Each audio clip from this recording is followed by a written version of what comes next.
Good morning. Happy Saturday, everyone. It's a beautiful day on the campus of Northern State University. We're grateful to their hospitality for allowing us to use this beautiful facility. My name's Julie Johnson. I have the good fortune, I think, of being your moderator today. And so my job, first of all, would be to welcome the provost of Northern State University, Dr. Mike Wanis, who will give us a greeting. Good morning. Welcome to this beautiful morning, this beautiful South Dakota morning on Northern's campus. There's a lot happening at Northern, and I don't have time to tell you everything because that would take a couple hours, but I have a couple highlights I want to share. First of all, good news, our fall enrollment is up 6.7% this year for first-time freshmen, and up 5.3% overall for overall student headcount, which we think is our highest ever. So I just wanted to let you guys know about that. Good things are happening at Northern. Also, you probably have heard Northern is launching a Bachelor of Science in Nursing program. So if you know any students who are interested in nursing, pre-nursing is open now. So have them call admissions because our nursing classes will start in fall of 2025. And then they can jump right into those nursing classes if they work on their gen eds and their biology classes and their chemistry classes in the next year or two. I want to thank our legislators. First of all, the thing that I'm most thrilled about is that you are providing an experiential learning opportunity for one of our students. Georgia Wempner, can you stand up, Georgia?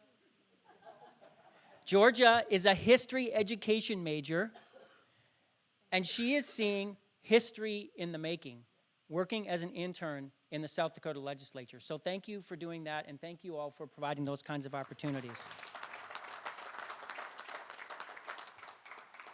I also have a couple points I want to thank the legislature for that affect Northern directly. Thank you for for funding the tuition freeze. So the Board of Regents and the legislature have decided to this year to freeze tuition and fees, which has made South Dakota, according to Forbes magazine, South Dakota, the most affordable state in the union for a college education. Number one most affordable in the United States. So thank you for that.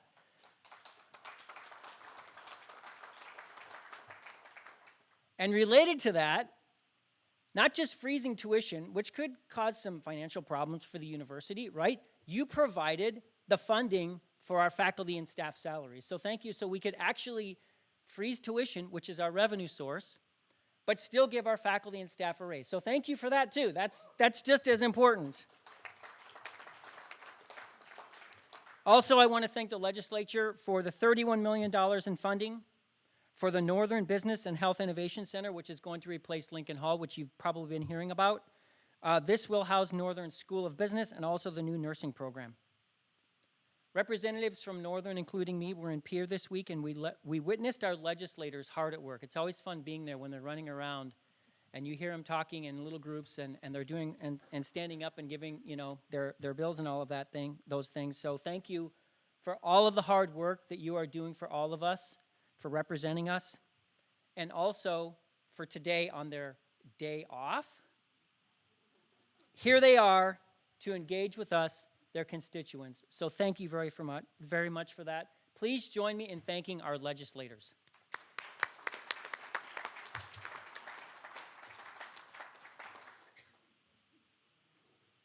Well, thank you, Dr. Wanis. You got us off to a good start. So let's begin by introducing our legislators. Brown County is represented by 3 different legislative districts. So let's start with District 1. We have Senator Michael Roll. We have Representative Tamara St. John, and we have Representative Joe Donnell, who's not able to be with us today. From District 3, we have Senator Al Norstrup, Representative Brandy Schaefbauer, and Representative Carl Perry. They're all sitting together over here. And then District 23 is Senator Brian Breitling, Representative Scott Moore, and Representative J.D. Wangsness. All 3 of them are here as well. So we're very privileged to have such an incredible representation of our delegation today. We also have some other elected officials in the room and previous legislators. Wearing both of those hats is Commissioner Dwayne Sutton, who was also formerly Senator Dwayne Sutton. Thank you for being here. And Commissioner Mike Weiss, both from the Brown County Commission. Thank you for being here, gentlemen. And we have Dr. Dwayne Alm from the school board with us as well, and the very capable school superintendent, Dr. Becky Guffins, with us today too. I might be missing, yes, and Dr. Gail Bortnam, also on the school board, is with us. Thank you very much for being with us, everyone. Thank you for your help with that. Our sponsors today are AARP. Looks like AARP is front and center today. That's good. Aberdeen Development Corporation, Healthcare Plus Federal Credit Union, Helms and Associates, Mark Melhoff Insurance, Northern State University, Northwestern Energy, State Farm Insurance, Robert Steele, and the Bournes Group. Please join me in thanking all of them for sponsoring. So here's the housekeeping rules for today. We'll begin with giving each legislator 3 minutes to recap what's going on in Pierre from their vantage point, and they all have some expertise in certain issues even after the first 3 weeks. Then we'll go to questions and answers. This is a time to discuss legislative issues and bills, not a time for debate.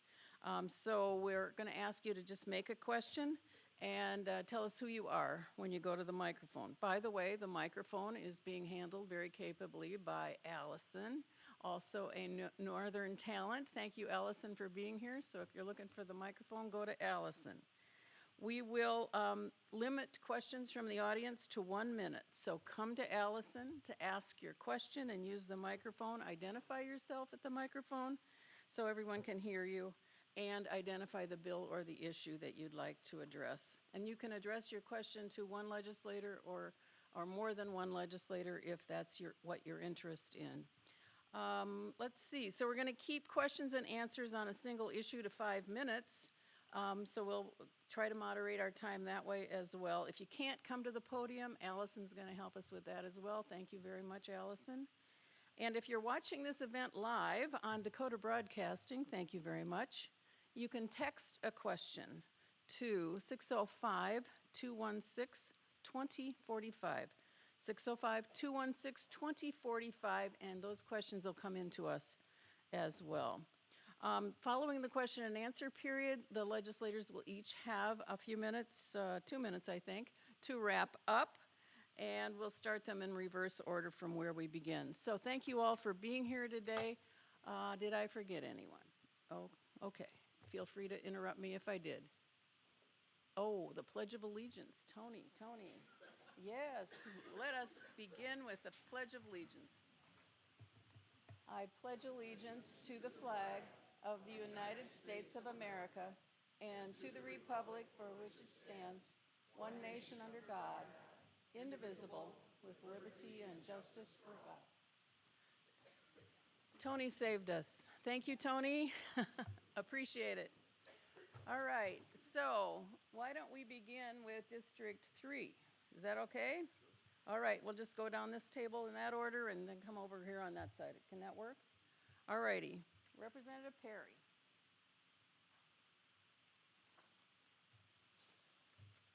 Thank you so much, Julie. Thank you for the Aberdeen Area Chamber of Commerce and all the people that are involved in this. We really appreciate it. I'm going to cover a few things that I'm involved with, and I'm going to basically cover 25 pounds of material in less than 3 minutes. And I'm the vice chair of the Commerce and Energy Committee, and we have things like pipeline and solar and hydrogen and all kinds of different things coming through there. And the Taxation Committee, we've been visiting about taking off the sunset clause and other things like that, and retirement laws. And in retirement laws, that's the committee that everybody likes a lot. And we have $14.6 billion set aside. We're going to be able to make all the payments to all the people that we promised. For a long time, we are number one for all the states in the country for that particular thing. The big things in our state are tourism and agriculture. One of the things that I've let everybody know right away is I'm for protecting landowners' property rights. We're going to be working on the correctional facilities, both the men and the women, and we'll be working on inflation, and the three areas will be education, healthcare providers, and state employees. We're looking at 4% for those. We are going through the 911 public safety awareness points and trying to increase that. There are some that don't think that needs to be increased, but that's a discussion that we're having now. There are three essentials in leadership. Hopefully we display those for you, and that's humility, clarity, and a concern for the people. And we want to be available and accessible. What I personally did way back when I started is I said I promised to listen, to learn your issues, both the pro and the con, and then make decisions and act accordingly. And District 3, we really work together well. I've had a couple bills that I've run, HB 1111, that's the legislator constitutional training. That failed because they said we should be doing that anyway. My comment is we're not. And so we're going to work on that. And then HB 1112 got with the South Dakota School and Public Lands and also with the South Dakota Game Fish and Parks. I have somebody that is a paraplegic and could not hunt. And because motorized vehicles could not be on those areas. And we're going to withdraw the bill, but we're going to get it approved because they're going to do promulgation of rules and they're going to make it so that people who have that situation can hunt. So that's a major feat. And also had in there 1113, which was no BRA, Board of Regents funds for things that are not facilitating as far as, let's say, just a drag show for the name. So we're looking at that, and that's not going to make it. And I've had one in there, HB 1114, and I'm wrapping up. And that 1114 is one that prohibited paid petitioners. That would keep people from out of state coming in and having a busload of people trying to get things signed up. And that is going to be withdrawn simply because it's non-constitutional. And yesterday, I think it was yesterday, we worked on autonomous vehicles, and doesn't mean we're going to have them in the next couple days, but it is something that is being worked on. Housing, workforce, time zones. We had something to say, we love you, Taiwan. We had something to say, we love you, Israel. And the final thing that I'll say is, we love you, Aberdeen, and the surrounding community. Thank you very much.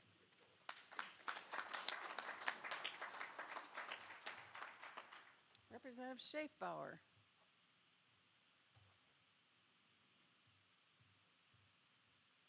Good morning, everyone. My name is Brandy Schaefbauer, a District 3 representative from here in Aberdeen. I am in my first term, my second session, serving in the House of Representatives. I serve on Health and Human Services and on Transportation. So far this session, Health and Human Services has been really busy. If anybody knows what a medical compact is, we have 5 this year. We have seen 4. 4 of them have passed. One is for social workers, one is for counselors, one is for advanced practical registered nurses, and one is for psychologists. The one that we will be hearing shortly is the one for psychiatrist. Basically, those compacts allow licensees from other states to have a co-op, and then they can be the licenses can be transportable through different states. We also have been working on, like a lot of, I'll say, workforce for medical people. We just approved in health, and I don't believe it's been on the floor yet, where dental hygienists can expand their practice underneath a dentist who is willing to supervise them. This will allow dental hygienists to go into our rural areas, like some Indian health areas, which they need some more people in the dental hygiene area.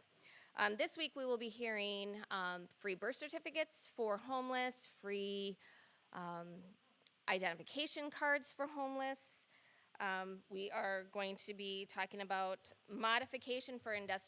chemical modification for industrial hemp. But I do have to say Health and Human Services is very busy, and we will continue to be very busy. We want to make sure that we are doing what is right for the health and safety of South Dakota. Transportation is a little slower. Talk about two polar opposite committees that I'm on, but we have put out a couple new license plates, one for let me see, Legion Merit, one for EMTs and emergency medical technicians. I have a couple bills. One I am not going to bring anymore, and that was to make sure that if you are a medical marijuana patient, you have a bona fide practitioner relationship with your practitioner. That one crashed and burned in Senate Health, and so I will not be sponsoring that one over in the House. I just thank everybody for coming, and I welcome questions. Thank you.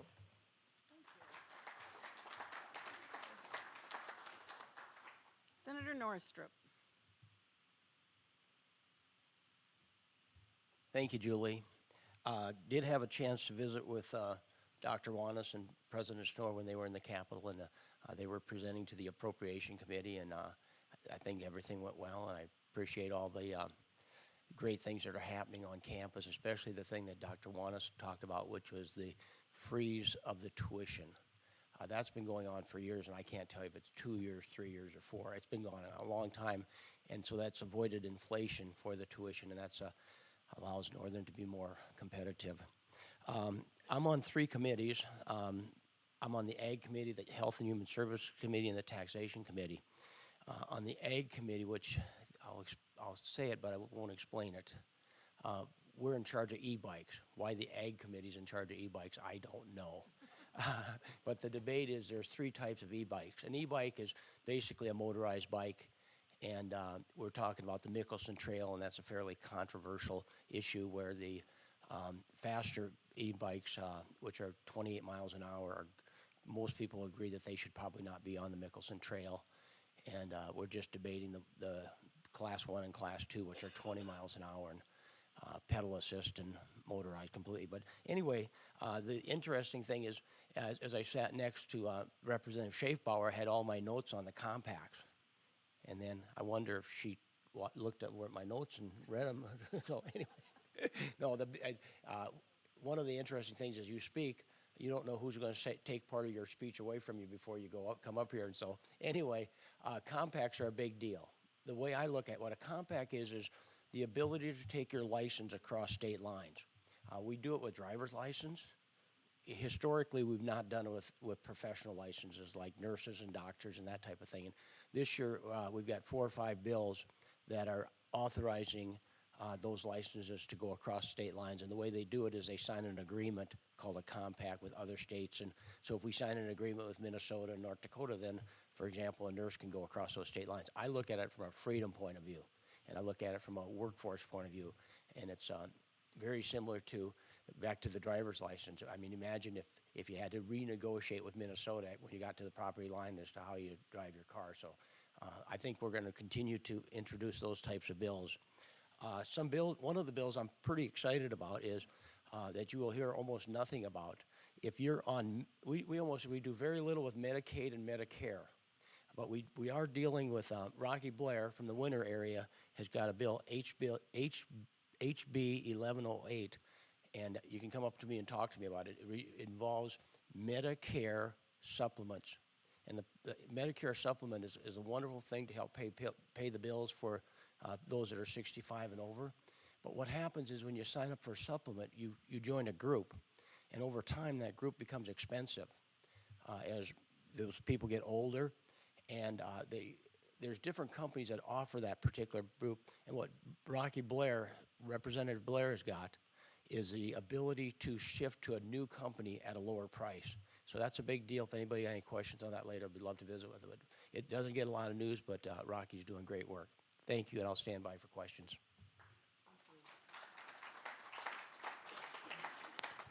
Thank you. We're getting some feedback that the back of the room's having a hard time hearing, so we'll do our best. Thank you very much. Senator Roll.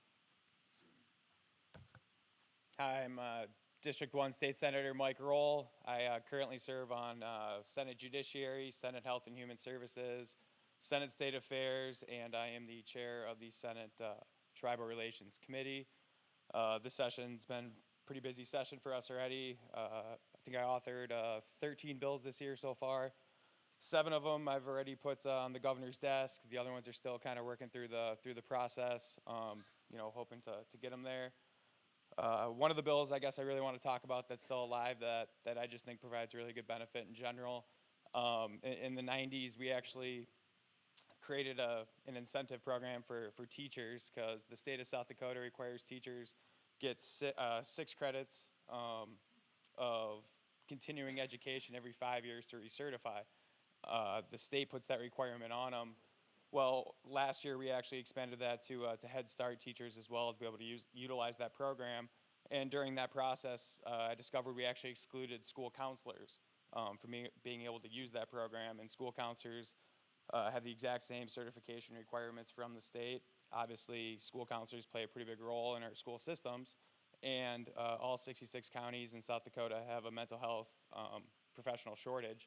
So really, I thought it was a really good piece to be able to kind of tie that together while advancing, the educational knowledge of the people in our school systems. The other kind of side benefit I thought that really fit nicely is a lot of times school counselors are the individuals that are helping our students be able to pick which university they want to go to and how to go through the application process. So I thought I still think it's very important that we're tying these individuals in with our regent universities to be able to create students into our South Dakota school systems to be able to increase our workforce going forward.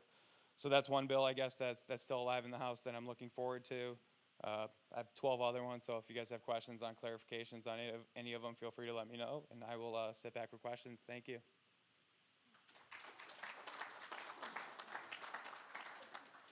Where do you go? Which order do you want to go? Okay, Representative St. John.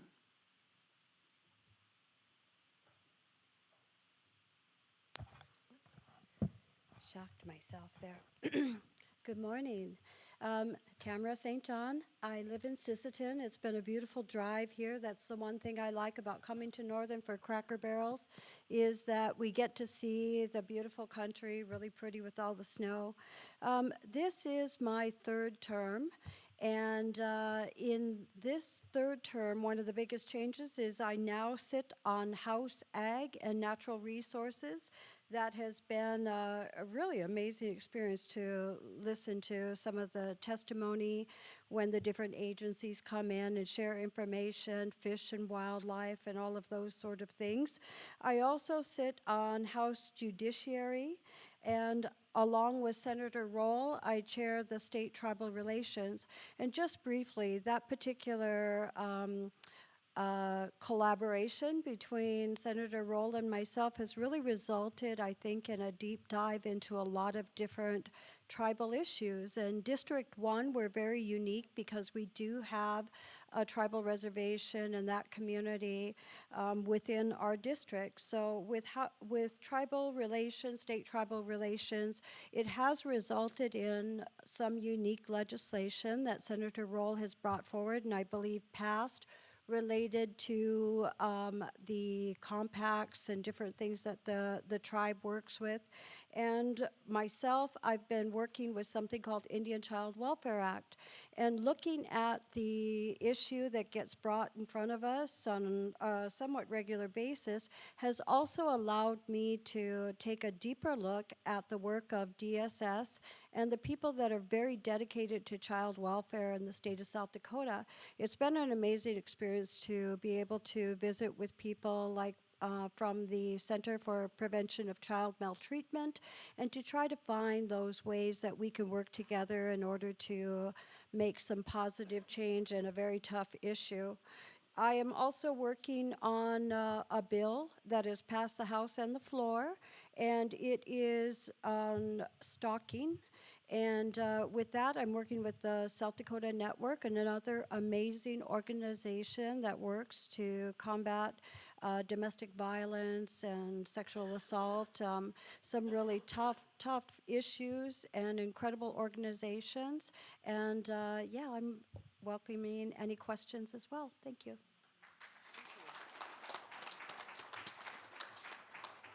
Senator Breitling.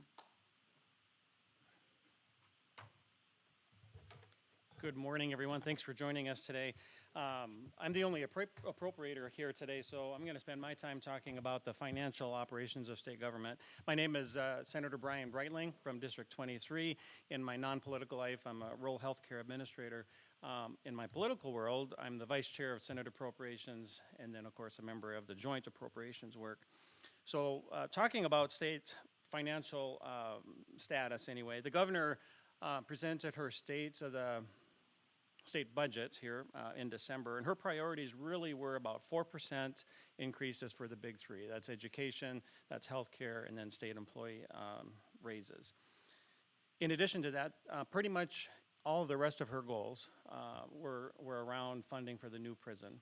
And so everything that, as legislators, that we are looking at, if there's any changes we want to make, it really comes down to, is paying for the prison right now the priority, or is it this interest that a legislator has? And so that's really where the debate has been so far, and that's really what we're going to see throughout the rest of the session. I want to talk a little bit about the tax sunset.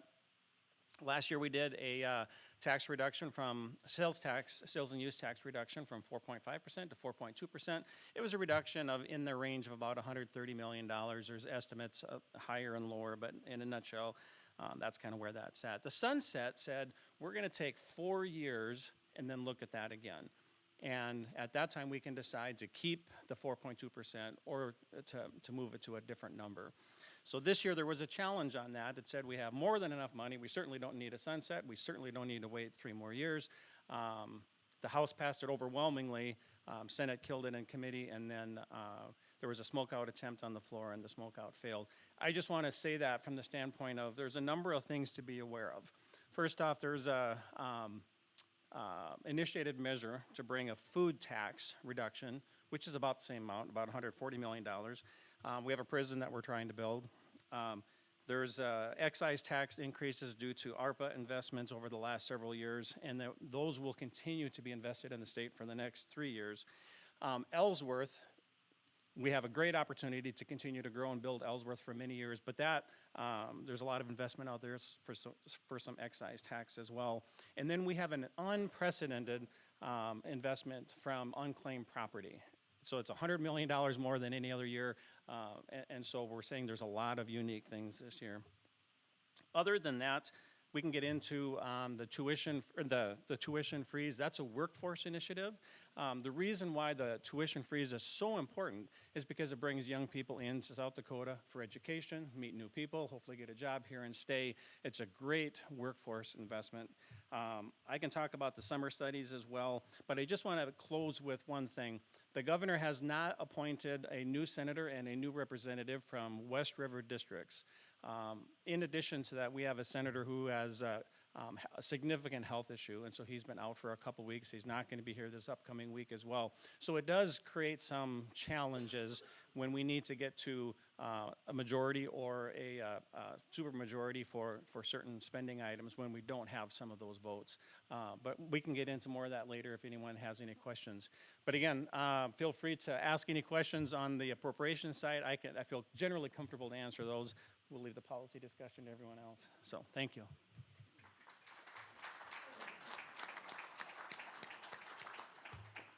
Representative Moore. Thank you. I'm Scott Moore, Representative Scott Moore from District 23. I live over here in Ipswich. I'm on House Education, Health and Human Services, and Military and Vet Affairs. In education, the big topic's money. That's an interesting committee to be on. School lunch was brought up again this year, along with the tax credits for private schools. Senator Roll had a bill come through on dual credits. It just came through the House. That's a good bill. It kind of gets us, I think last year we changed that, and then we got it back to where it is this year. Put the control back in to the local school boards. I had the privilege of introducing the Teacher of the Year, and my daughter from Chamlin is a kindergarten teacher, and she was one of the regional teachers, so that was quite a privilege for me.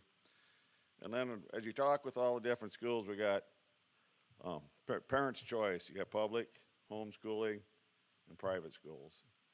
You know, and there's one thing I'm learning, there's a lot of difference, but the parents got a lot of choice. You know, when I went to school, you pretty much went to public school, and that was it. If you don't like this school, you got open enrollment, you can move over if you want. So I think parents are getting a choice. We'll see where this all goes. There's nothing new there, but a lot of discussion. The vet and military affair, county vet's officer has been talked about. The state talked about taking it over. They have introduced a bill to help with some of these counties that have a low amount of veterans and don't have a Veterans Affairs officer in that county. So they're bringing a bill forward to help them counties, but not take over the whole system, which most counties were against. The state veterans home was brought up last year. I carried a bill and got defeated, but it's virtually the same bill. It's allowing out-of-state veterans, like from Nebraska, to come up to Hot Springs. They have the same struggles. They got workforce issues. They've got one wing or two wings closed, but they need people in these homes to make sure they can stay profitable. Tax exempt homes for our veterans with 100% disability is at 150. He's asking for 250. He came out of house at 200,000. Other than that, I have a bill in cosmetology, if you can believe that or not.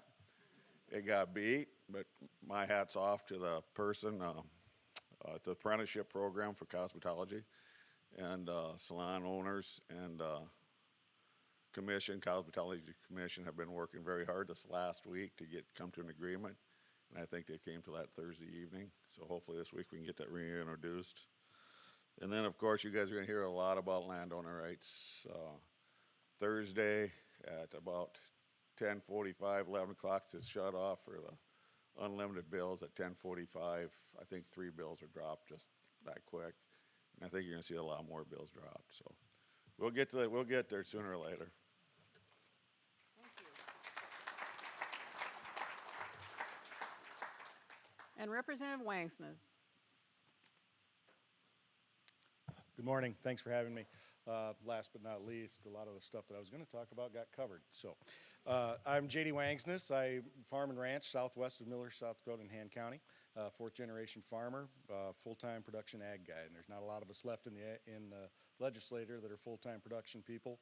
So I'm really happy to be there and agriculture and our land rights and stuff are really big on my agenda. So I'm on the Ag Committee, House State Affairs, and on Military and Veterans Affairs. Scott covered the Military and Veterans Affairs. We're doing some good stuff for the veterans. As far as the bicycle bike, Al, it was in Ag because the Department of Game, Fish, and Parks brought it, and they tabled it. So you don't have to worry about it anymore. So that one's done. So landowner rights, things are coming up. There, like he said, there's a few bills dropped just on Thursday. There's HB 1185, 1186, and I think it's 1190 were just dropped. And so we're working through the process on that. I'm also working on foreign-owned ag land, which that bill hasn't come through. We're negotiating with the ag groups and with the governor's office on that one to come up with a nice bill that'll fit what we need for the foreign-owned ag land. There are some concerns there with loopholes where shell companies can come in and buy up land with very 1% ownership of an American or something like that. It could be, so there's some loopholes and some things there that we can fix that will protect our ag land in South Dakota. I've only got one bill right now on the floor. It's 1116. It's a Consumer Protection Act. It just adds into our current laws, putting in solicitation over phone for charitable organizations. And you get all these robocalls for every kind of veterans affair or fraternal order police and things like that. Some of them are fraudulent, and some of them are very good. So this is a good bill to protect the good ones out there and keep an eye on the bad ones. Other than that, I'll stand by for questions.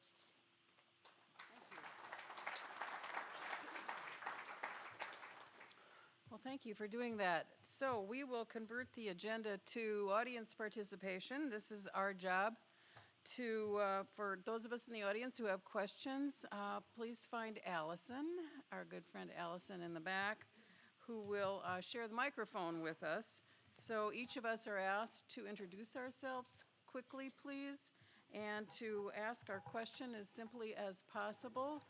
Please limit your introduction and question to about a minute, and that will allow us to share the air with the others in the room today. You are also asked to mention a legislator that you may want to answer your question. And let's see, I think, and then we'll keep discussion on that question to 5 minutes. Who has the first question today? Is this group really that quiet?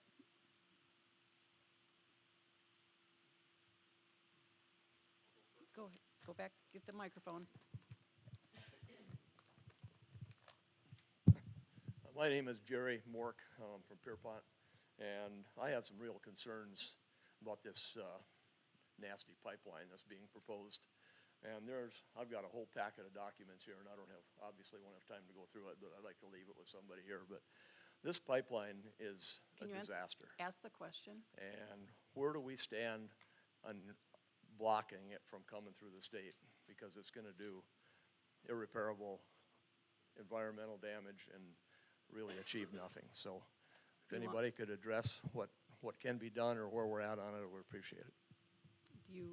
Are you addressing that question to anyone in specific? No one in specific. Anyone want to take it?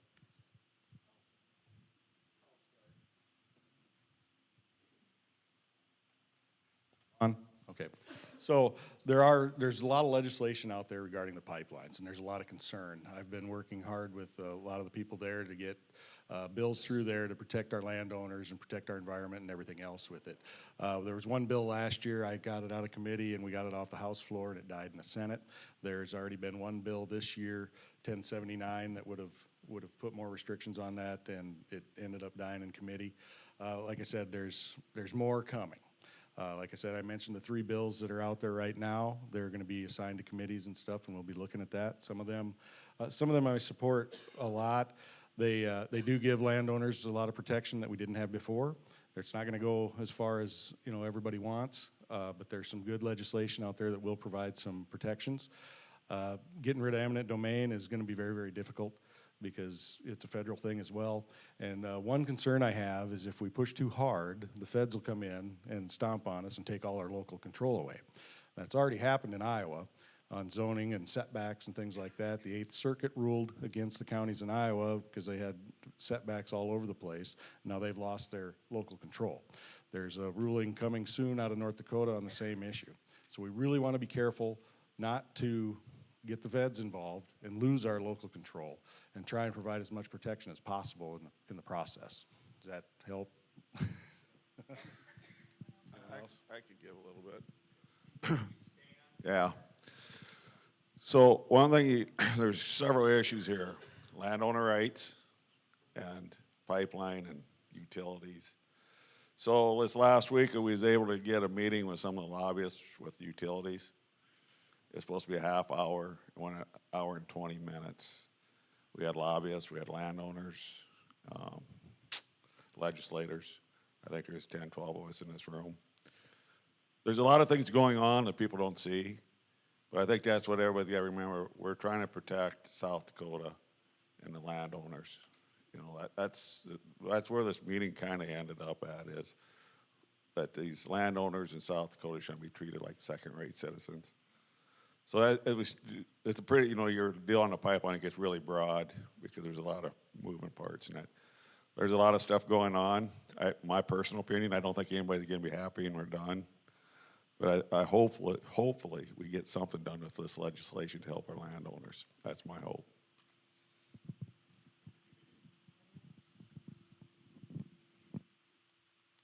Okay, other questions? Who has the next question?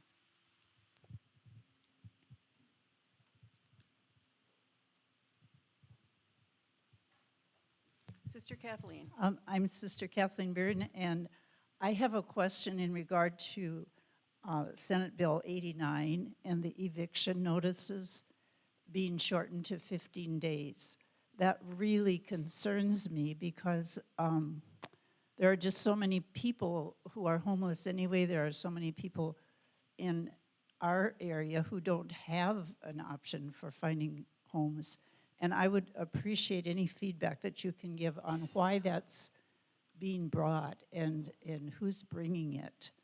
And I guess I could start with Senator Roll, but I would welcome feedback from anyone on that.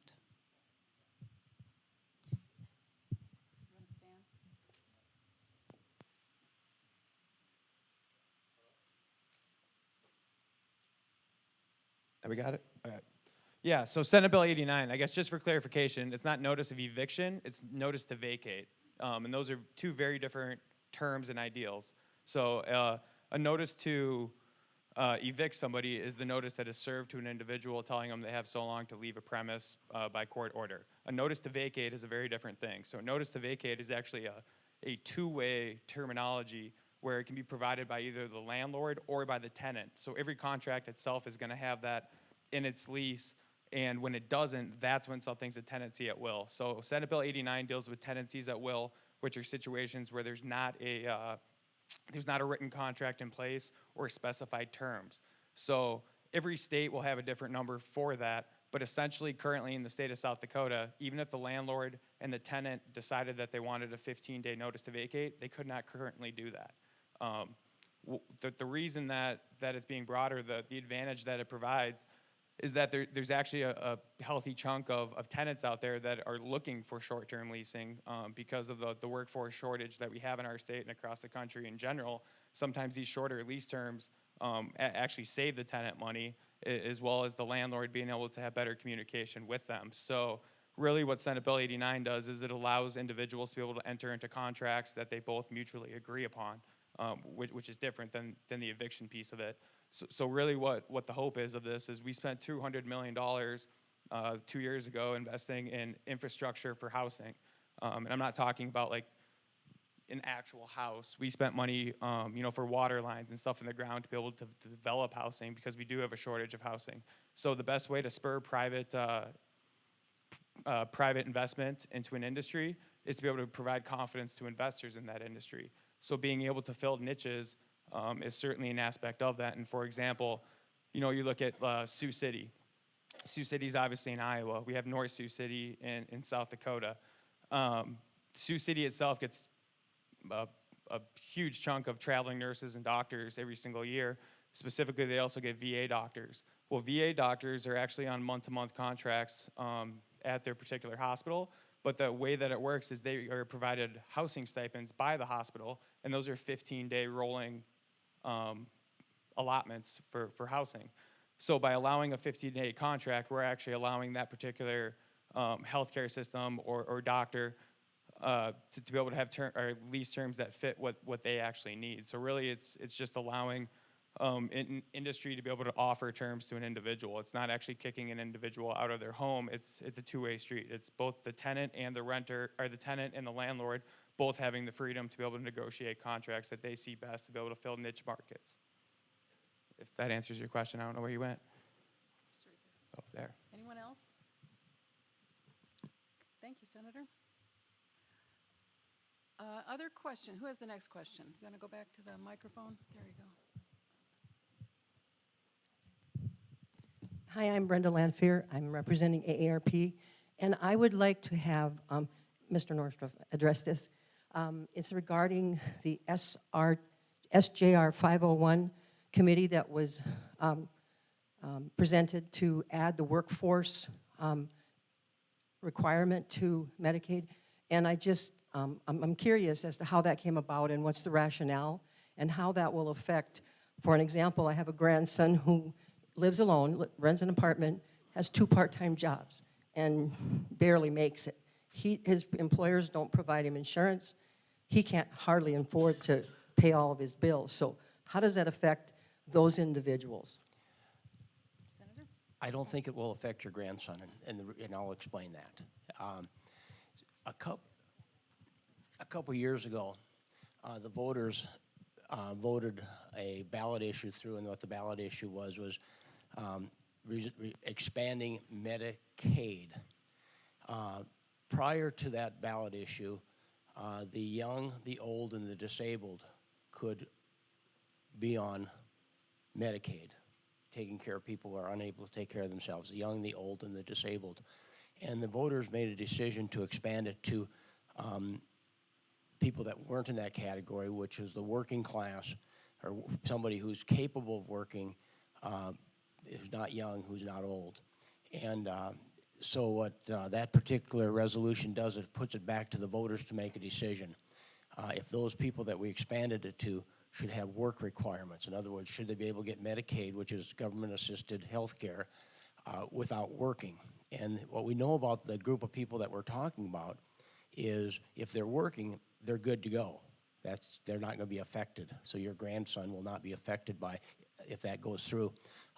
But if somebody is able to work and does not work, then there's a work requirement of 20 hours per week. The main thing to know is it's a journey. The journey is, this is going to take years to happen, and there's a reason for all that. First, it has to go to the voters.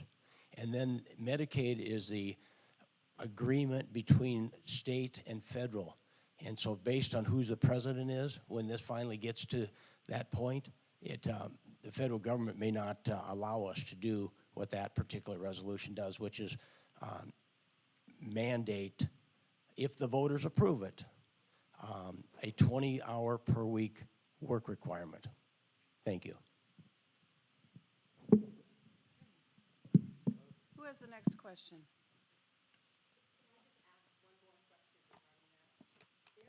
Wait, you need to use the microphone. Oh, I'm sorry. If that should go through, who determines able-bodied, number one? And number two, who's going to monitor that program so that individuals who might be bad guys out there, so to speak, and I know there are people who are getting Medicaid who are able-bodied. The working poor need some help, and so that's my question. Who's going to monitor it, and who's going to determine able-bodied? The Department of Social Services will be the department in charge of that.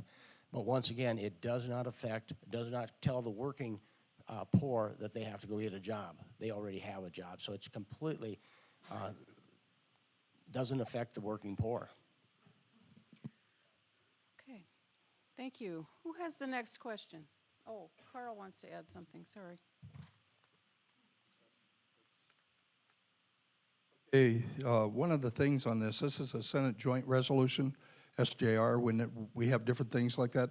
This is not over when it goes through the Senate. So it's went through the Senate committee, then it went through the Senate floor, then it goes to a House committee, then it goes to a House floor. Yeah, so there's a long process in this, and that's when the proponents and the opponents on any of these bills have a chance to speak. Now, if there hasn't been an opponent speaking and telling that part of the issue, then the senators that made that decision based upon all the facts they know.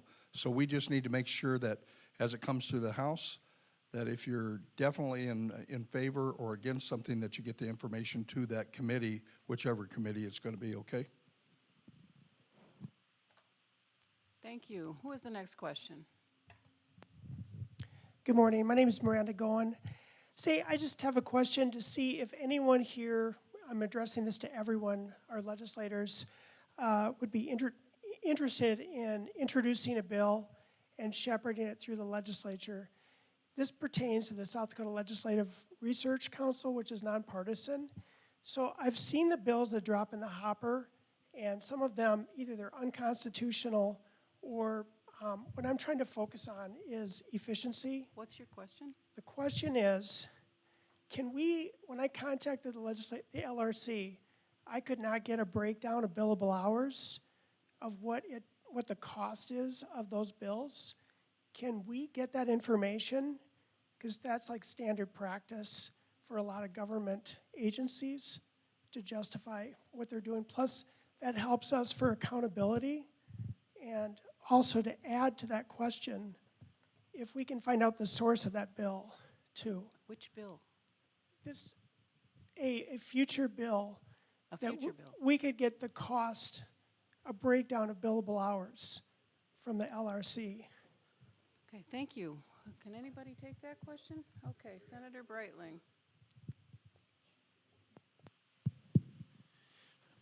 Good morning, Senator Brian Breitling. So, like you said, LRC is a nonpartisan entity. The LRC is the Legislative Research Council. So, in essence, those are the staff members that live and work in Pierre, but they work for the legislature. They don't work for the executive branch or other forms of state government.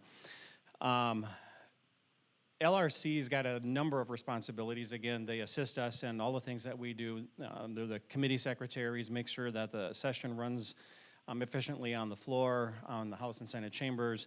They manage all the summer studies. They manage all those other things. And then during session, in addition to all the other work that they're doing during session, they assist us with writing bills and then managing that process as it goes through. Right now, there is no mechanism where they account their time to certain activities such as bill writing, especially to a specific bill. So right now, we wouldn't have any way to do that. You know, down the road, is there a scenario where we could tie in some sort of a metric system with, I don't know whether it's payroll or some other system to tie that where the time they spent bill writing, the time they spent on summer studies, the time they spent on committee secretary work, time they spent on, you know, floor work or whatever. There may be a scenario in the future, but right now there's no mechanism for that. Thank you. One follow-up question to that is, it's really geared for the legislative and executive branches. This is to help you and constituents so that we can see, you know, what type of bills are we running across? Are they really focused on helping South Dakotans, everyday South Dakotans, or are they for political posturing or unconstitutional? That's what I mean. Thank you. So in follow-up, LRC does nothing for the executive branch, completely independent from the executive branch. But what I will say is the South Dakota legislature is a citizen legislature, so the LRC works for the citizens of South Dakota. The process is designed that any bill can be brought, and it can be, I mean, there are parameters. If you want a successful bill, it should have, you know, this, and this, and this, and this. But a legislator can say, I don't want any of that. I just want it to say this. And so, yeah, there is a scenario where it could be for political posturing. I think we all are aware of certain bills that are there for political posturing.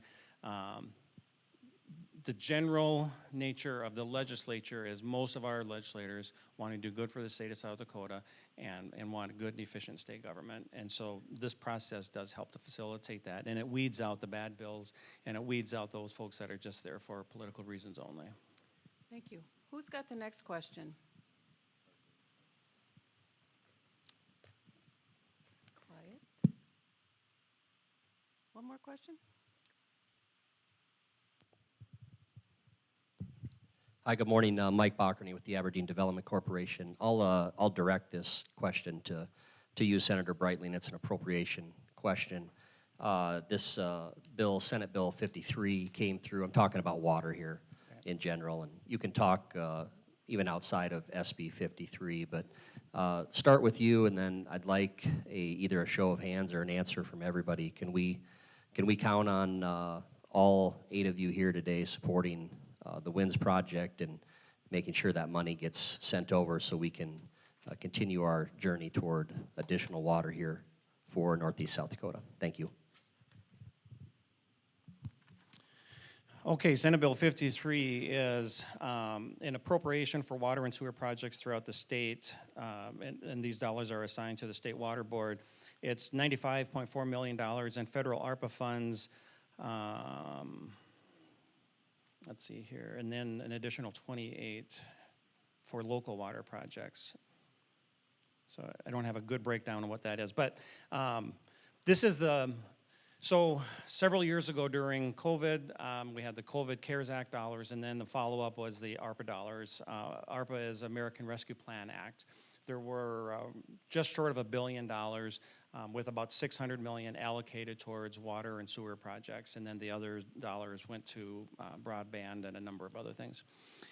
So the dollars, the $600 million, have to be allocated by December 31st of calendar year 24. This is the last session those dollars can be allocated. They have to be spent by December 31st of 2026. So we have another, essentially, almost 3 years to spend those dollars. So the first couple of years of ARPA, all of cities and rural water projects and a number of other agencies went in and updated what their water use plans are, what their goals are, and then applied for those dollars. A lot of those dollars were done, the projects were submitted by grants through ARPA, but then also loans. So there's a lot of entities that said, you know what, we're certainly willing to take the grant dollars, but the loan contingent, our city doesn't have the ability to raise water rates or so on and so forth. So some of those dollars came back. And so this is in part, this is the unallocated dollars, and then it's also in part some of those return funds that came back. Right now, we have general agreement that this is the way we want to spend those dollars. There's been a couple of other requests to pull some of those dollars out for some other uses, but by and large, the legislature is always looking for why are we here and what are we doing, and is my time in the session transformational? This is one of those items that for our legislators the last couple of sessions anyway, this is transformational. This is bringing new water projects to the entire state of South Dakota, both in cities, rural water projects, and then other entities as well.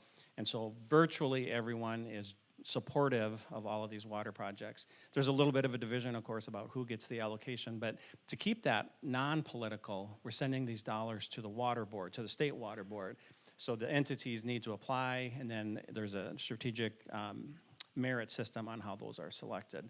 So I hope I answered your question, but that's a pretty good summary anyway of where I think we're at on that.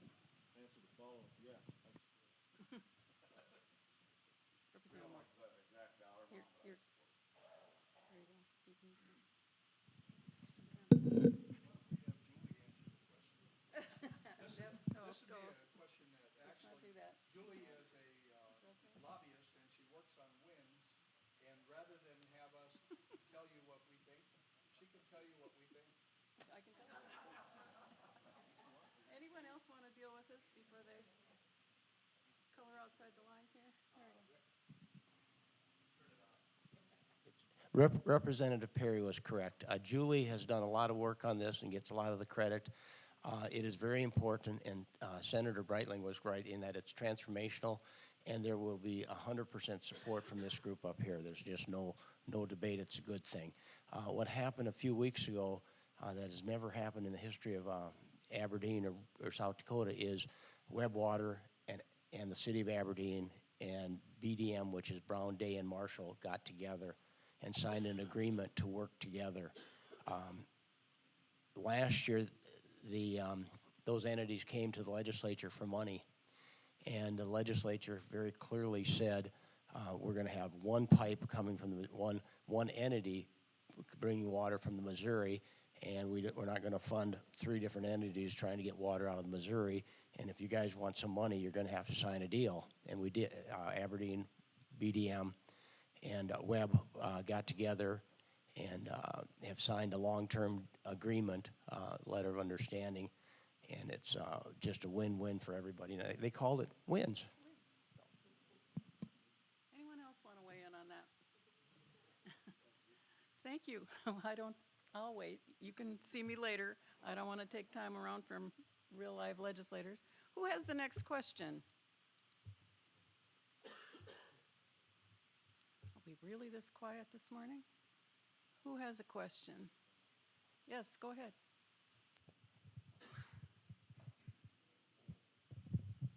My name is Tracy Lieberman. I'm in District 1. I'm a big supporter of the Convention of States, so I'd like to thank Representative Wagner and Representative Perry for sponsoring the 509. And with that, I'd like to challenge everybody here to do a little research on the Convention of States. You can go to conventionstates.com. I'll get to the question. And what I'd like to know is if we can get it through this session. I'd like to guys put some pressure on these people. We got to get this done because the federal government's getting way too strong or way out of control. Wagner mentioned that about the Iowa. And just look at Texas right now, what's going on. So we need to just at least get in their way. There's really no reason to fear this. You can look at that website. Ask the question. Yes, and they'll show you that they had a mock representation of this, and they're really the only thing to fear is that we might get nothing done. But it takes 34 states to join, and then 38 to pass anything.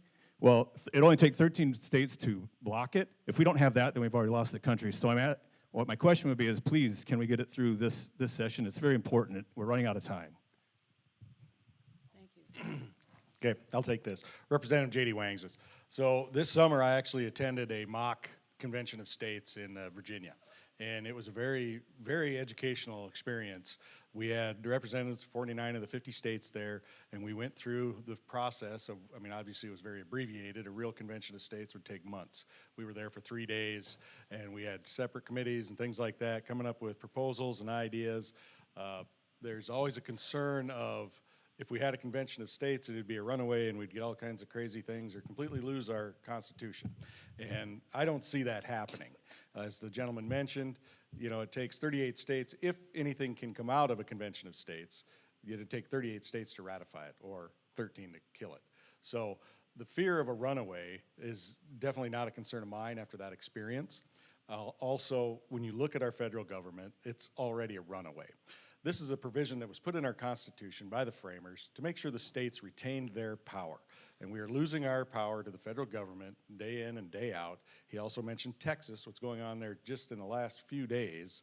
And it's, you know, the administration in D.C. is threatening to, militarize Texas now? I mean, nationalize their the guard down there?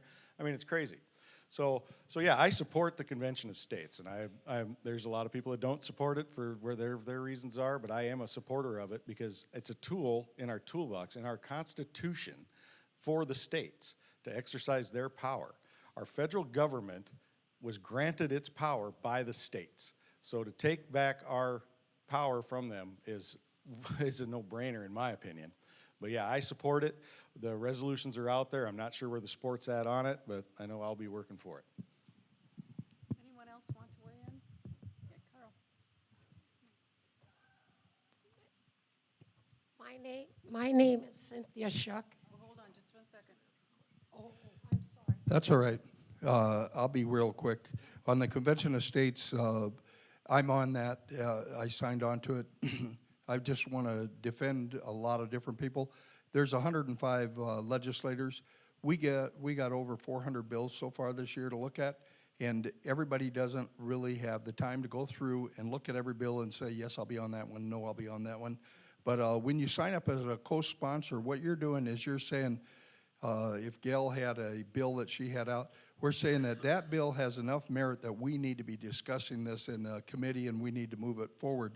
It doesn't necessarily mean that it's the best thing since sliced bread or that you're 100% behind it. It does mean, like my friend from District 1 said, it's important, and it's important to constituents, so it's important to us. And I think it's important enough that we get it on the floor and we get talking about it. So, but thank you, and I'm sorry that I cut you off. Yes. My name is Cynthia Shuck, and I just have a question just by listening to this. Question is on the pipeline, and you mentioned that you're a little afraid of when you bring up the states, the federal government, you know, we got to watch it. But I'm thinking, why is that? Because I thought each state, this isn't like a public utilities. They have never used eminent domain on that. So I'm just wondering, why does the federal government have so much power? And when this company has so much foreign power in this pipeline, and I thought we didn't want the foreign lands to be sold. So I just wonder how much why are we so afraid of the federal government? Thank you. Okay, I'll take a swing at that. J.D. Wangsness, District 23. So there is a ruling, you know, pipelines, they cross state lines, you get into the constitutionality of it with the Commerce Clause and things like that. The pipelines are governed by federal regulation under PHMSA, and I don't know what it all stands for, it's an acronym, but it's under PHMSA, and they have standards for what they feel is safe. They've done the research and things like that. So what happened in Iowa is you had counties that had setbacks anywhere from 50 feet to 2 miles and things like that, And the feds, the district, or what is it, Eighth Circuit, which South Dakota's in the Eighth Circuit, made the ruling that that was inconsistent, and they wanted a more standardized route, so that's where the feds come in. It's like, okay, the Fed law does overrule state law if they want to enforce that. And that's what I'm afraid of having happen if we push too hard, and then we lose our local control. So that's where the feds are on that. And because it crosses state lines, it gets into a constitutional issue, and that's why the states can't, if it was fully contained inside South Dakota, the feds wouldn't have anything to say about it. Did I get that right? Okay. No, we have our local control right now. The counties, that's why the pipeline is stopped now. The counties have stopped it. And that's great. But we just don't want to push too far and poke the bear too much, because then we get overrun by the Eighth Circuit and things like that, and then we lose it to the feds, and we don't want to do that. So we got to find some route to where this is acceptable for everybody. And Representative Moore said that by the end of this, probably everybody's going to be mad. And I guess as a legislator, if everybody's mad at you, you've done your job. So. Thank you. Who has the next question?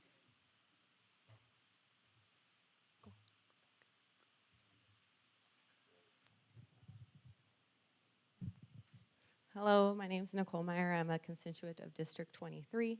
My question is, what is legislation doing to support people with disability-related issues? I'm not familiar with too many laws right now that are out there, but I have a child with a disability under the American Disability Act who is currently not approved for any services in South Dakota. And with the Medicaid expansion, I was reading from Brian Breitling's article that the expansion participants are far below expectations, 17,500 participants. Are we able to use Medicaid expansion to help better serve those with disabilities? Thanks for the question.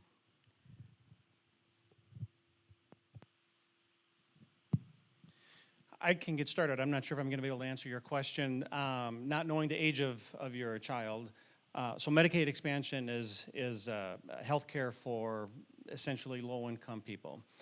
So regular Medicaid is for basically disabled or elderly. Medicaid expansion is for those 64 and under, basically 18 to 64, who fit that income guideline. And so depending on what you and potential spouse, et cetera, your income guidelines, you may or may not qualify for that service. And so, again, depending on your disability, your child's disability, there are a number of different ways that could go if they qualify for certain things. Without knowing any details, I would say, get in touch with the local Department of Social Services agency and explain your current situation. They can assign you or direct you to an appropriate person who may be able to answer some of those questions. But in short, Medicaid is really designed around pregnant mothers and young children, and then of course the elderly or the disabled. Medicaid expansion is that working class, but both of them have income guidelines or income restrictions. If you have some financial resources, you have access to insurance, our society basically says, go that route first. And so beyond that, again, it depends. There are certain disabilities, that automatically qualify as well, but without knowing any details, can't answer. Thank you. Who has the next question?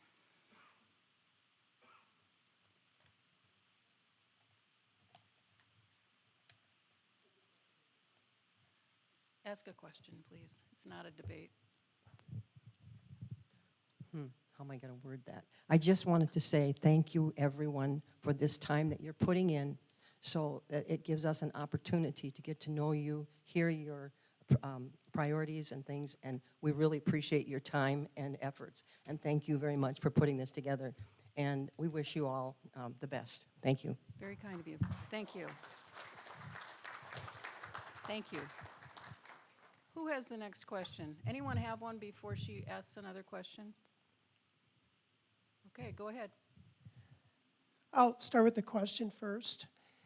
So and I appreciate the answers before from Representative Breitling.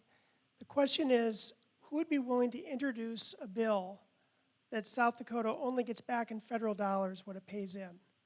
And I've been, just to kind of give you a background, well, first of all, the two excuses that I hear, well, I see them as excuses, are that is because of the Indian reservations, our tribal populations, that they cost a lot of federal money, and also our military installation. But here's the problem with that I see, is Ask that the question.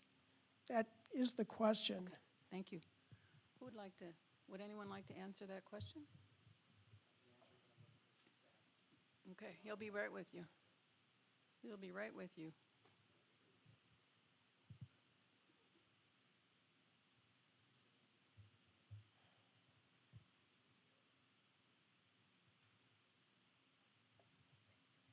Trying to find some stats here real quick. I've got entirely too much information, and that's sometimes not good either.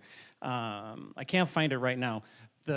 South Dakota is a receiving state as far as federal funds are concerned. I apologize that I can't put my finger on it right now, but in a moment here I'll have it, and then I'll make an announcement shortly here. The state receives, I'm going to say double, and it might be even close to triple federal funds than what it spends in general funds revenue. General funds would be considered state-funded revenue. So we are a recipient from the federal government. We all pay income tax. Income tax goes into DC, and then it's distributed back out. Some of those funds, obviously you're familiar with highways. We have a very big state. We have a lot of highways. And so, we're disproportionately funded from a highway standpoint. Medicaid is based on income levels within our state. In the past, we had a lower income level compared to the nation, and so we were a very high rate of return recipient on Medicaid funds. Over the last several years, with the state not being closed down due to COVID, our income levels in South Dakota rose dramatically compared to the rest of the nation. And so that number is more balanced than what it has been in the past, and there are a number of other scenarios out there as well. I'm going to find that number for you, and then I can make an announcement in a bit. Al, okay, Senator Norsford. There's a concept, and the concept is how much money do the taxpayers pay into the federal government, and how much flows back into South Dakota or into that state. The questioner pointed out there's some things that are money's being spent in the state of South Dakota. The reservations tend to have some money that is spent in the Ellsworth Air Force Base. But here's what's missing. And they refer to us as a welfare state because we take in more money than we send out. Well, the magic of it is all states are welfare states. All states get more back than they send in. How can that be possible? Well, it's through the magic of running a $1 to $2 trillion deficit. That's what allows everybody to be a welfare state. So don't hang your head in shame when they say that. What you should do is be angry that the federal government is running up a bill and passing it on to our children and grandchildren.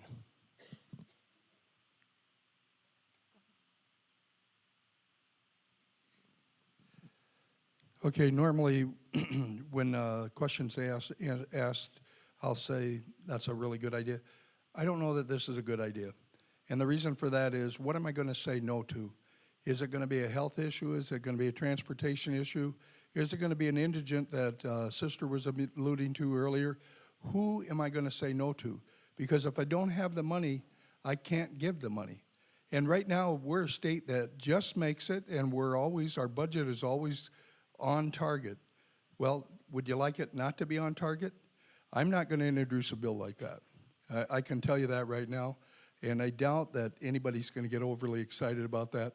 It's a concept that should be discussed, should be considered, but boy, just what do you want to give up? If you want to give up something, tell me what it is, and then we'll see what we can do. Thank you. We have another question. Hi, good morning. Mike Bockerny again, Aberdeen Development Corporation. I also represent the Statewide Economic Development Professionals Association.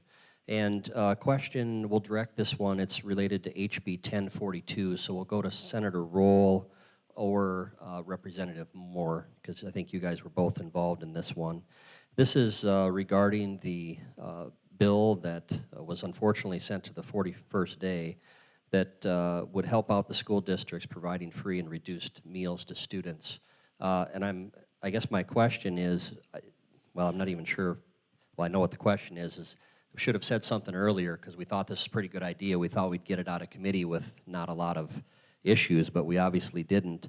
But from a workforce development standpoint, we focus on not only current, but also our future.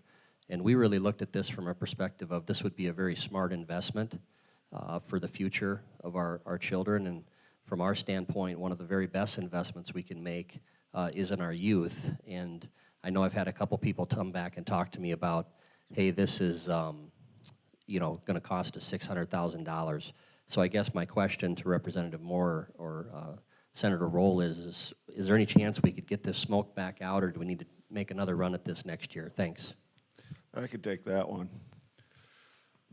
First off, it's very confusing. There's multiple groups. You got those who can't pay, and you got those that won't pay and have the money. I've been following education very close for the last 2 years. You got school districts that don't have a problem with this, and you got school districts that do have a problem with this. So you can't take this as just a general, well, this is just a bad deal, or this is just a good deal. If you can pay and you can afford to pay, you should pay.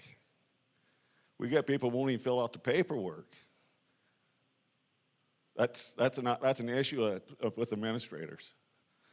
They should be filling out the paperwork. There's all kinds of stuff from losing on because they just won't fill out the paperwork. I can't support paying for somebody's lunch when their parents are making good money, they're driving new vehicles. So to sit there and just say it's a great deal or a bad deal, it don't work that way. There's a lot of groups out there.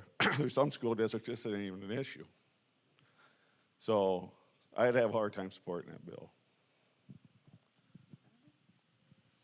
And then I guess for those in the audience that weren't following it as closely, essentially what this bill did was currently there's a federal food assistance program for children, I think under 128% of the federal poverty line, as long as your parents fill out the form. Essentially what this bill was trying to do was it was saying that we're going to take that 128,000 where you get free lunch currently, or 128% that you get free lunch currently that the federal government provides, and then anyone that makes from that point up until 188% of the federal poverty line, which I think we're talking about households that make like $26,000 to $34,000 a year, so not very big numbers. Currently, the federal government pays for part of those lunches, but not the entire thing. And what we were suggesting was that the legislature would put it's just under $600,000 to be able to cover those school lunches for those that had reduced school lunch cost.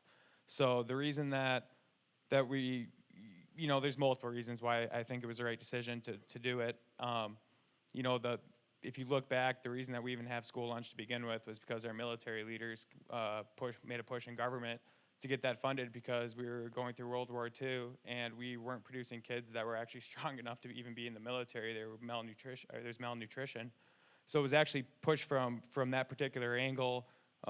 Originally, the states around us have implemented similar programs to this, but I think here's kind of the real piece to it was we're already paying for this. So the way that it's set up, if a kid doesn't end up paying their school lunch, we're not going to give them, or we'll give them a bag lunch, I think, for a while, and eventually there's a point where we pull it because schools don't have unlimited money, but we're not turning around and going to collections for those particular situations. If there's not angel donors in the community that step up and pay for it, it comes out of the school's general fund anyway to be able to pay for it, which is the money that's supposed to be going to teachers. So we felt that it was an important part, not only for the nutritional aspect. We feel that we're already paying for a good chunk of this ourselves, but then there's also a criminal justice piece to it. Most studies show that when kids are hungry, they end up stealing food, and if you're stealing food, you're going to get caught in the criminal justice system eventually, and that's going to start you on a cycle, which is going to end up costing the state more money to begin with. So this particular program wasn't doing free lunches for everybody. It was going to be essentially the federal government paying for the lunch program that they already have, and then us paying the second half of the reduced school lunch for kids, families that are making, I think, under $34,000 a year. To answer the question more directly, I do not think it'll be smoked out this year. I think Caden did a very good job and pushed very hard to get 7 of the 8. I think there's a lot of issues out there that we are going to continue to have debates on going forward, and I just think this particular one is something that I'm sure you'll see in the future, like North Dakota's done in Iowa and Nebraska, but I just don't think this would be the year in South Dakota. Okay, here's the answer to Brenda's question. I believe, Brenda was your name, correct? Okay. So in 2024, that's the fiscal year that we're in right now, the state general funds basically 2.3 million, the federal funds 3.5 million, and then other funds of a little over 1.6, I said million, billion, those are billions of dollars. 2.3 billion, 3.5 billion, and then other funds 1.6 billion. Governor's recommended budget in 25 is about 2.4 billion in general funds, about 3.2 billion in federal funds, and then just under 1.6 billion of other funds. And so again, South Dakota is a recipient state when you compare those dollars. The general funds are generally raised, sales and use tax, excise tax, lottery tax, and then bank franchise. Unclaimed property is a big one. That's where the revenue comes from largely. Federal funds are largely grants or contractual obligations for Medicaid, Department of Transportation, those types of things. Federal or other funds are primarily funded through like game fish and parks. I'm gonna pay a fee to go hunting, things like that. Other contributions, that's largely what the other funds are. And so I hope that answers some of the questions. Representative St. John, did you want to add? Thank you. I just wanted to respond to the school lunch question.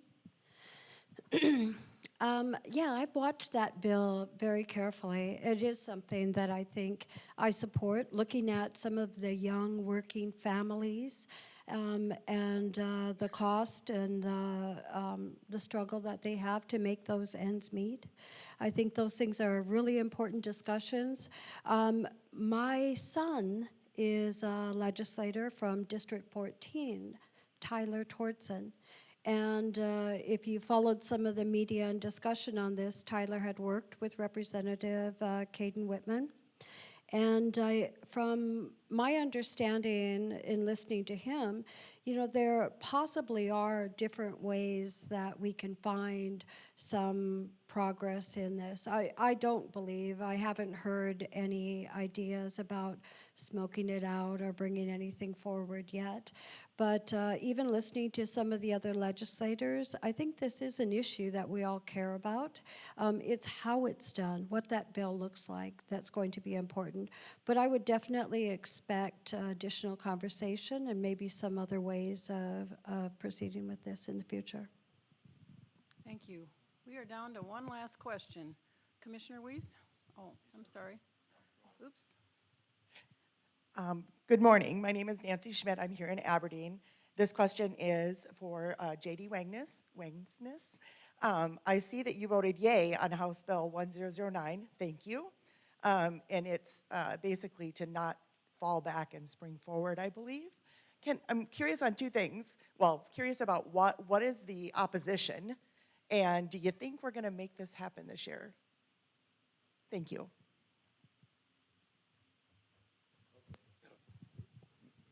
Okay, so 1009 had to do with the observation of daylight savings time. This bill shows up every few years, comes around and that. This year's bill was trying to take a different approach to it, because under federal law, if we wanted to stick on one time, it would be all daylight savings time all the time. And so this bill was actually changing our time zones. So we would say when it moved, all of a sudden eastern South Dakota would become mountain time, and back and forth. So it was very confusing, complicated, and that method, it kind of opened up things for just, I think, even more confusion. I mean, technically you'd leave your clock the same, but it was an effort to try and get us onto just Central Standard Time permanently. But because of the Fed thing. And yeah, I voted against it because that was a little more confusing than the other stuff. So Thank you. Yes, sir. Go ahead. and seeing as how I'm a farmer, it's daylight to dusk, so the clock doesn't much matter to me. So. Thank you. One quick last one. Thank you, Julie. Mike Weiss, Brown County Commissioner. Statewide issue that Senator Brightling mentioned was the overriding priority when it comes to funding and budget this year. I'd like a little more detail, if you could, about the status of where we're going with the statewide needs for the prison system, if you would. Thank you. Thanks, Commissioner Weiss. That was my closing statement today, so now I'm going to have to come up with another closing. Okay, so really talking about transformational topics earlier, our current prison was built in 1881. It's had some updates over the years, but by and large, it's 140 years old. There's safety issues from the standpoint of correctional officers. It's a very old building. It's an unsafe building, and as a result, we have difficulty staffing it. It's inefficient. There's a whole host of issues with that.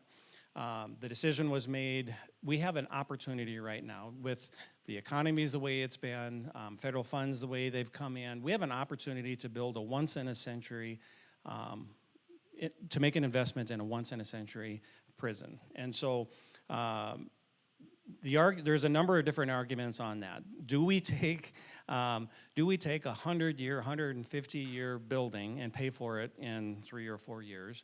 Or do we take a 150-year building and take a big bond and then spread that cost out over a generation or a couple of generations? What we have, we started out a couple of years ago, it started out with county prison funding, and we put some dollars aside into an incarceration fund. That really started the conversation of, there's an opportunity to do something with the state prison as well. And once we did that, last year we were able to put in, I don't have good numbers here, last year we were able to put in around $200 million. So we started out with $82 million in 22. Last year we were able to put in about $200 million. Right now we've got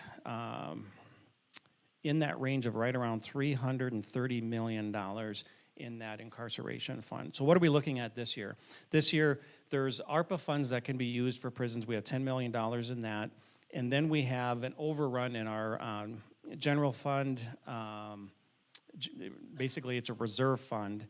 And so we're moving $132 million from the general fund to that, and then $95 million from the reserve fund into that incarceration fund. So when we're all said and done this year, we will have right around $530 million. The new prison is expected to cost around a little over $700 million. We've seen inflationary factors take place, and so we're kind of assuming that's going to be larger than that. If we follow all of the governor's recommendations, we are more than 2/3 of the way there paying for this new prison. We're not going to have to bond it out. We're not going to have to tax future generations to pay for something, this once-in-a-century opportunity. And so that's where we're at. Everything that we talk about from a special appropriation, any other need that's out there, everything is measured against, is this more important for us to buy and spend, build right now, or are those dollars more important to spend down toward the prison? We've done an extensive look at the state's debt policy and what that means and how that will impact us. There is an opportunity. Our state's debt policy, it's drafted in the Constitution, allows us to use authorities to do that. We can only take a debt in the amount of 1.2% of our gross domestic product for the state of South Dakota. And then there's also a debt payment piece to that as well. We are exploring that to figure out next fiscal year, year after that, where are we at, how far can we get, and then are there priorities this year and next year that the legislators have that the governor doesn't necessarily have in her budget that we can bring in as well, and then spread some of those other costs out over time. But that's what we're looking at. If we do everything the governor wants, we'll have around $530 million in available funds at the end of this budget period to spend on a prison. Thank you, Senator. I believe that brings us to wrap up, and I think we'll go in reverse order. Representative St. John, do you want to give it a start? You can do it from there, or you can come up here, either way. If you'd stand up, there we go. All right. Well, thank you all. It's been very nice to be able to see you all again. Just thinking about the next weeks ahead, you know, it really is important when we see your emails or when you call and send us messages. That helps us to really understand from our area what these things mean. You know, some of the bills that are coming mean more to us, or maybe they don't affect us as much as it would another area. That is really important. And we do see a number of things like, you know, some of them are ongoing, can be hard, controversial. Convention of States is always one that is very debated. And of course, landowner rights, the pipelines, the CO2. One comment on that, you know, in my day-to-day life, I'm a researcher. And when I look at the CO2 pipelines and really the lack of regulatory in the reports, I think those things are very concerning. And that's something that has on my mind as I begin to look at those things. The summer studies and the things that we see that other legislators put time and effort in to do a deep dive on a particular subject. Those things, I think, we see those bills come, whether it's through judiciary or those things that are, you know, when you bring a large group of experts into something and those sort of bills, we see those changes happening. One of them in particular, I think, that I was very interested in was related to juvenile justice and something called the emergent adult, and how a lot of our young people, you know, they make mistakes in the ages before 23 than they might, you know, when they're very different when you are a young person versus the sort of thought process and, you know, how a person's brain grows. So how that might result in those sort of specialty courts and things that, you know, so it's nice to see the Chief Justice and some of those ideas coming forward. Things related to economic development. I'm a big proponent for tourism and those things. And of course, as a tribal member for Sisseton Wahpeton, that is something, I watch those tribal bills. I think we've done, I'm really proud of the work that Senator Roll and myself have done in this past year, and I really look forward to working with him in that in the future. Thank you. Thank you. Senator Breitling. So a lot of times in these Cracker Barrels, we're focused on policy. We don't talk about finances very often. So I'm going to spend a little bit more time on financing because that's where I spend literally every one of my hours in the Capitol. The governor proposed 4% for the big three. We talked about those earlier. She also had prisons as a significant priority. Beyond that, she had a few other priorities such as dam repairs in this part of the state. Richmond Lake is one of them. The spillway is aging and sinking and has some leaks in it. And so spending some dollars on that is important. She also has a couple of other priorities in relation to a quantum science center for DSU and some other schools I think that are participating. School of Mines I think is participating in that. And then a few others. Where the legislators come in, we've got other priorities that she may not be aware of. And so a significant one that has a lot of support is the tuition freeze. Again, that's a workforce issue. It's spread throughout the state of South Dakota and all of our public campuses. It's a great opportunity to get workforce here and keep them here in South Dakota. There's a HEF bond retirement. Basically what that is it allows additional funding for our university campuses to go ahead and spend some dollars on a few of those things. There's a request to spend dollars on airport financing.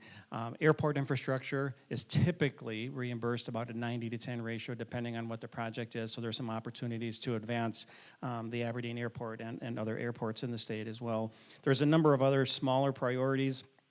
There's some funding from the long-term care summer study with Ellsworth Air Force Base expanding. They've had a request that their schools are very, very jam-packed right now, and so they need to put some money into their elementary and high school in that area, there's not a large tax base, and so how do they fund that? And so they're asking the state for some assistance for that Douglas School.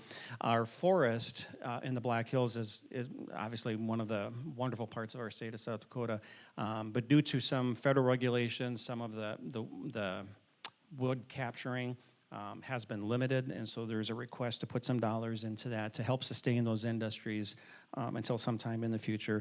So I just wanted to close with, there's a lot of funding opportunities. Right now, we're in the early phase. In a couple weeks, we'll have the legislative revenue setting, and then after that, then we get really hot and heavy into what our priorities are and where that spending goes. Thank you. Representative Moore. Yeah, I got a question. What do schools, homeless people, prison, or people coming out on parole or in the judicial system, what do they all have in common? It's mental health. My daughter sent me an email the other day through their school. Just hang on a minute. She had to take a suicide recertification. 31.8% of high school students have thought about suicide. So she went back to her senior, helps in her kindergarten class, says, is this number true? Because she couldn't believe it, and she said, yes, it is. So we can sit here and talk about a lot of this stuff, and it's all important. But I really do believe the big issue, not just in South Dakota, but around the country, is mental health. I think you guys can agree, our homeless people, we're seeing a lot of bills this year. They need help. There's a reason they're probably homeless. So, you know, there's one thing about Pure, we're never going to run out of work down there or topics. We do get a little short on money once in a while. So I think that's something I just want to close on. That's something we really need to focus on is if we just keep having the same problem over and over and over, we're going to keep asking for the same money, but the amount's going to get larger and larger. Sooner or later, we got to fix these problems, be it in the schools, be it in your own house, your own grandkids. Not everybody can fix these problems themselves, but my personal belief is a lot of problems we have now starts at home. And that's where we need to start getting people to get their kids active and give them the help they need before they get into the judicial system, which is just keeps going over and over. I know 2 people on the parole board, and they said we wouldn't even need a new prison if you just took care of the mental health problems.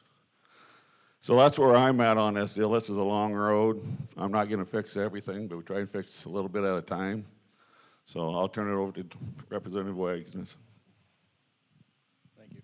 Thank you for having me today. I appreciate coming up and being able to talk to everybody. To kind of follow up on Scott Moore's deal on the budget and Brian, they give us this little handout here, and so 45 cents of every dollar we have goes to education. 39 cents of every dollar goes to taking care of people. 10% for protecting the public, and 6% goes to the rest of government operations. And when you wrap your mind around that, and that's all constitutionally mandated for us. So that's where our budget goes. And we do have problems we need to work on. As I've said before, I focus primarily on agriculture. That's our number 1 industry in the state by 3 times. It's $6 billion a year. I think tourism's the next at about $2 billion. So I mean, it's a big deal. Keeping our landowners protected, keeping regulations off, keeping our ability to, find new markets, develop new industries that we can utilize our products here in the state. Value added is a great thing that we need, and those are the things that I'm focused on. And if I may, I have my petition up here for re-election. If anybody from District 23 would like to sign it, I would greatly appreciate that. Thank you very much. So that brings us to Senator Roll. I as well just want to thank everybody for coming out. I know it's not always easy to get up on a Saturday morning and come sit and listen to a bunch of politicians. Well, actually, any day of the week, that's not easy. But, we really do appreciate it. Obviously, I think we have 400 bills already in. We're going to have significantly more than that. We do our best to try to read and look at and try to see every angle of every bill, but it's just not possible. And the way that we do our job the best is by you guys communicating with us what you guys see. Obviously, we're a citizen legislature, so we all kind of have our own little areas of specialty, but we do our best work when our districts and our communities help us. Just makes the process incredibly easier and smoother. And you guys are sometimes able to see things that we aren't able to see. And sometimes, you know, it could be the inverse, where you guys might reach out, we might show clarification, and then you might flip your view on it. But we're the same way on that. You know, we all have day jobs. We all do this to try to better our communities. I'm sure we all don't bat 100 as far as lining up perfect with everybody on stuff, but I do believe we all have the intention of trying to make our communities a better place. And honestly, it all starts with you guys. It's, you know, it's a lot easier to be able to do that. I know at least with my 13 bills, at least 7 or 8 of them were specifically a constituent reaching out to me, telling me they had a problem, recommending a solution, and then working with me to try to find something that, you know, maybe it doesn't move the needle 100%, but maybe it moves it 50%, and we take what we can actually get to go through the legislature to be actually able to get a tangible result to make change. And I think that's how it works. So I just want to thank you guys for helping us, you know, be better at what we do. So thank you. Senator Norstrup. Thank everybody for coming. I see we have a couple county commissioners here, and I've always been a big supporter of trying to get more funding to the counties, as they are the poorest entity other than possibly the townships. And so I'll continue to work on that. One of the things that we do in the legislature is we meet with constituents. We have what's called a social calendar. If you go to the website, sdchamber.biz, you can see our social calendar, and I just did a quick look at it.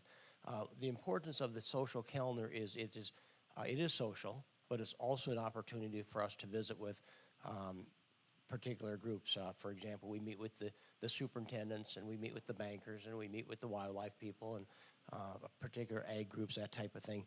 I counted them real quickly, and I think we meet with about 126. We have 126 social events on our calendar. So you do quick math, that's about 4 per day, and sometimes it's 6 or 7 per day, and sometimes it's 1 or 2 per day. But the neatness of that is it's a chance. It's your legislators are available. We met with Aspire a couple days ago, and they told us what's going on. We meet with the colleges, and we've got probably the most important one coming up Thursday. We got what's called dining out.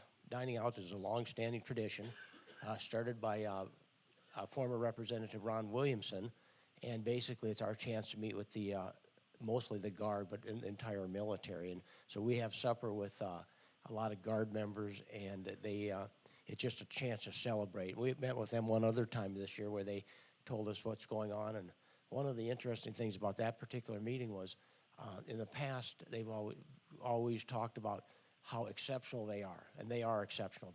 The South Dakota National Guard is winning awards year after year after year as the best National Guard in the United States. But this year they went down a different path, and that different path was they talked about the threat of China, and they've never done that before, so that's of interest.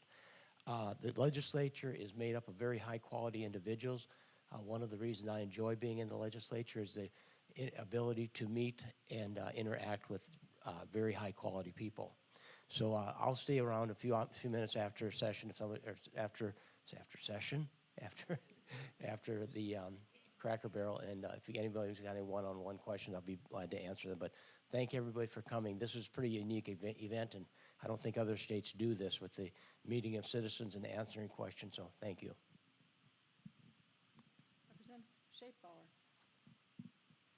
Again, thank you, everyone, for coming. I know I did not even utter a word during the Cracker Barrel, but sometimes I don't think you need to speak to be effective.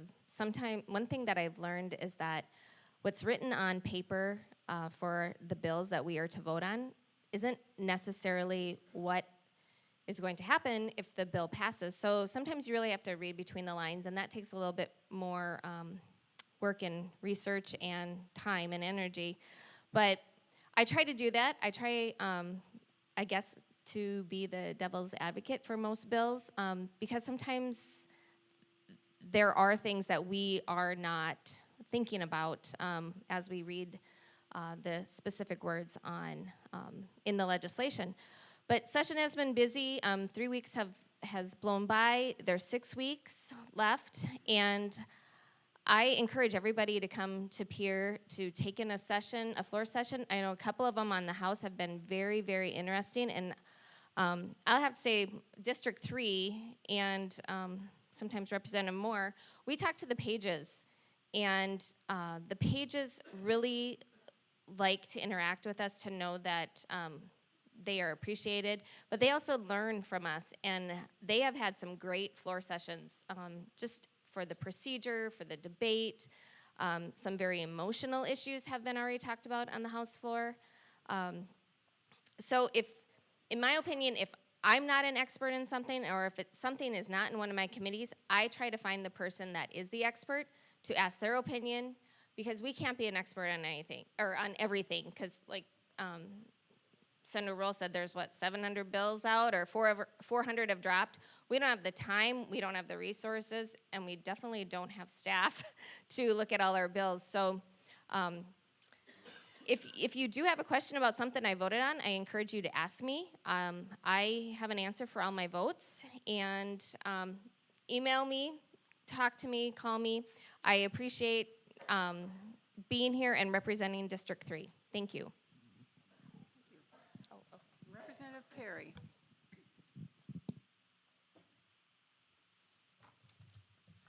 Well, all I can say is, man, that was a lot of talking. But you know what? It was all worthwhile. You know, we make commitments when we come into these positions, and some of those commitments include that we're going to support quality education, we're pro-family values, we're protecting hunting rights, we're fighting governmental corruption, we're keeping taxes low, and ethics and transparency. Those are things that we're telling you, and we ask you for your support, and you guys have given it to us, obviously, because we're all here, but there's more things coming. We have SB 72, which is a bill that's going to be about scholarships for private institutions like Roncalli and Aberdeen Christian School, Lake Hiddenwood, and I think someone mentioned Richmond Dams, the county roads, area 37, 17, 16 on townships and county roads. We got some issues there. We're going to work on that. Some information, I am running for Senate, and I was the first person to turn in my election petitions. That was kind of fun. And the Catacomb Caucus is something that I'm really involved in. Catacomb Caucus has been going for like 50 years, and I happen to be the chair of it. And we have somebody pray, we have somebody give a testimony, and we do some singing. And it's held right in the Capitol, right in the governor's legislative conference room, large conference room, so I thought you might be interested. But we're going to go over to her house on February 7th, and we're going to do Catacomb Caucus over there. So there are some states that don't allow anything like that, but our state is very encompassing and brings us in.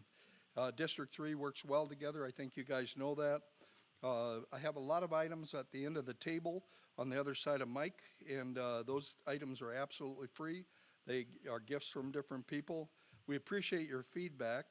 We thank you for everything so far. We have 38 days in session, and we're through 12 of them, so we got 26 to go. And my final thing is we appreciate the Aberdeen Area Chamber of Commerce, Dakota Broadcasting, Northern State University, Aberdeen Insider, the constituents here in the Aberdeen area and in Brown County and in District 3. And we did a Cracker Barrel at Aberdeen Christian School, and we also did one at Roncalli High School, and we think it was kind of an inaugural type program. It was really good, but you guys are, I'm going to say, better than the kids, okay? Thanks. Thank you. Well, thank you for your help with all of this. We will be at the same time, same place on February 10th for our second legislative coffee, and I think February 24th as well. We'll see you at those. Please join me in thanking our legislative delegations for being with us.